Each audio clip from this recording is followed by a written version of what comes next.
When I was young, my family lived overseas. I lived in Indonesia for a few years. And my mother, she didn't have the money to send me where all the American kids went to school.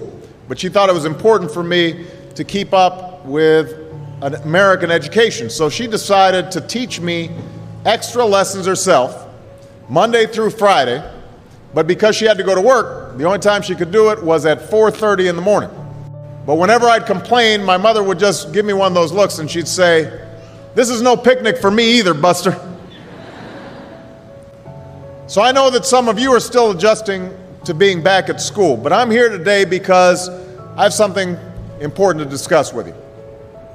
My father left my family when I was 2 years old, and I was raised by a single mom who had to work and who struggled at times to pay the bills and wasn't always able to give us the things that other kids had.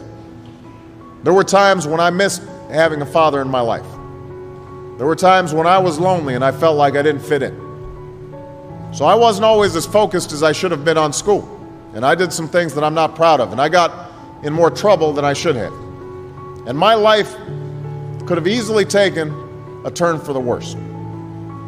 But I was lucky. I got a lot of second chances. And I had the opportunity to go to college and law school and follow my dreams. My wife, our First Lady, Michelle Obama, she has a similar story. Neither of her parents had gone to college, and they didn't have a lot of money. But they worked hard, and she worked hard so that she could go to the best schools in this country. But some of you might not have those advantages. Maybe you don't have adults in your life who give you the support that you need. Maybe someone in your family has lost their job, and there's not enough money to go around. Maybe you live in a neighborhood where you don't feel safe, or have friends who are pressuring you to do things you know aren't right. Maybe you could be a great writer, maybe even good enough to write a book or articles in a newspaper, but you might not know it until you write that English paper, that English class paper that's assigned to you. Maybe you could be an innovator or an inventor, maybe even good enough to come up with the next iPhone or the new medicine or vaccine, but you might not know it until you do your project for your science class. Maybe you could be a mayor or a senator or a Supreme Court justice, but you might not know that until you join student government or the debate team. And no matter what you want to do with your life, I guarantee that you'll need an education to do it. You want to be a doctor or a teacher or a police officer? You want to be a nurse or an architect, a lawyer or a member of our military? You're going to need a good education for every single one of those careers. You cannot drop out of school and just drop into a good job. You've got to train for it and work for it and learn for it. And this isn't just important for your own life and your own future.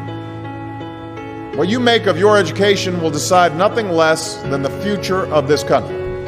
The future of America depends on you. What you're learning in school today will determine whether we as a nation can meet our greatest challenges in the future. You'll need the knowledge and problem-solving skills you learn in science and math to cure diseases like cancer and AIDS, and to develop new energy technologies and protect our environment. You'll need the insights and critical thinking skills you gain in history and social studies to fight poverty and homelessness, crime and discrimination, and make our nation more fair and more free. You'll need the creativity and ingenuity you develop in all your classes to build new companies that will create new jobs and boost our economy.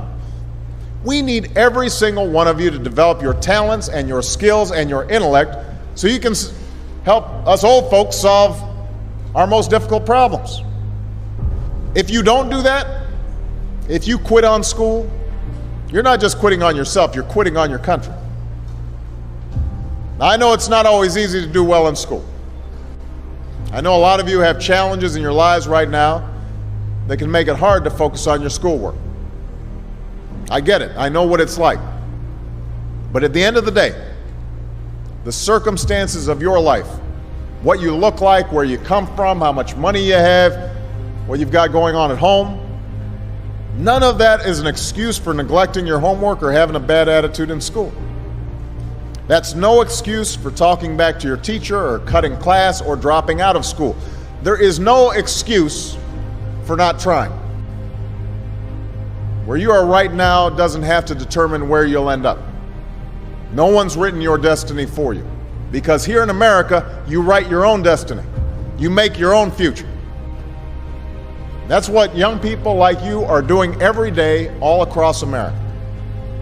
And that's why today I'm calling on each of you to set your own goals for your education and do everything you can to meet them. Your goal can be something as simple as doing all your homework, paying attention in class, or spending some time each day reading a book. Maybe you'll decide to get involved in an extracurricular activity or volunteer in your community. Maybe you'll decide to stand up for kids who are being teased or bullied because of who they are or how they look. Because you believe, like I do, that all young people deserve a safe environment to study and learn. Maybe you'll decide to take better care of yourself so you could be more ready to learn.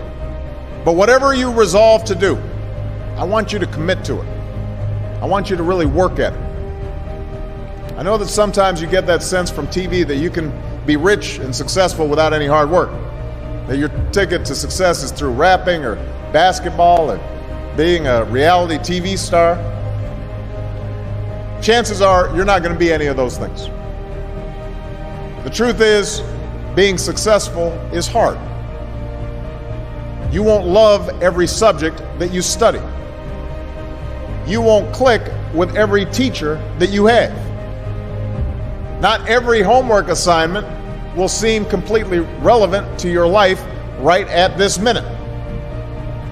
And you won't necessarily succeed at everything the first time you try. That's okay. Some of the most successful people in the world are the ones who've had the most failures. J.K. Rowling, who wrote Harry Potter. Her first Harry Potter book was rejected 12 times before it was finally published. Michael Jordan was cut from his high school basketball team. He lost hundreds of games and missed thousands of shots during his career. But he once said, "I have failed over and over and over again in my life, and that's why I succeed." These people succeeded because they understood that you can't let your failures define you. You have to let your failures teach you. You have to let them show you what to do differently the next time. So if you get into trouble, that doesn't mean you're a troublemaker. It means you need to try harder to act right.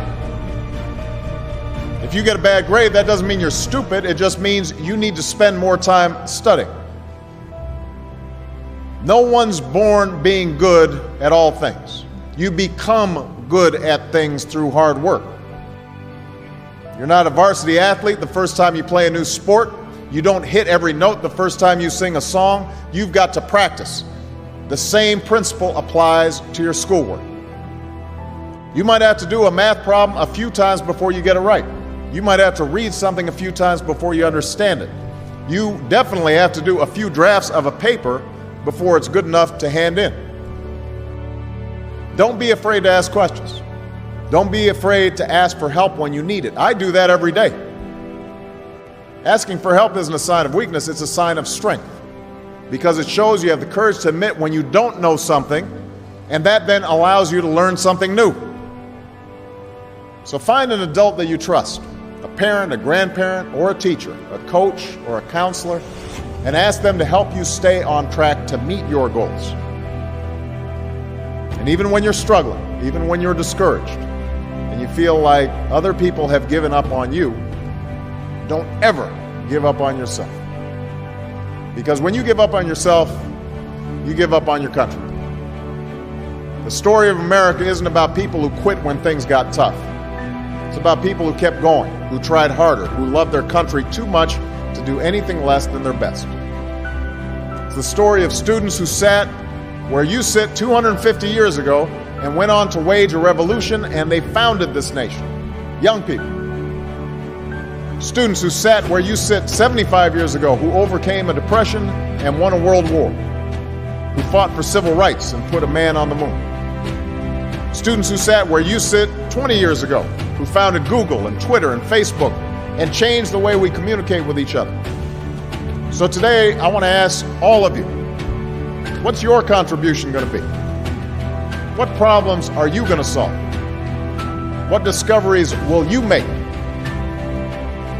What will a president who comes here in 20 or 50 or 100 years say about what all of you did for this country? You know, your families, your teachers, and I are doing everything we can to make sure you have the education you need to answer these questions. I'm working hard to fix up your classrooms and get you the books and the equipment and the computers you need to learn. But you've got to do your part too. So I expect all of you to get serious this year. I expect you to put your best effort into everything you do. I expect great things from each of you. So don't let us down. Don't let your family down or your country down. Most of all, don't let yourself down. Make us all proud.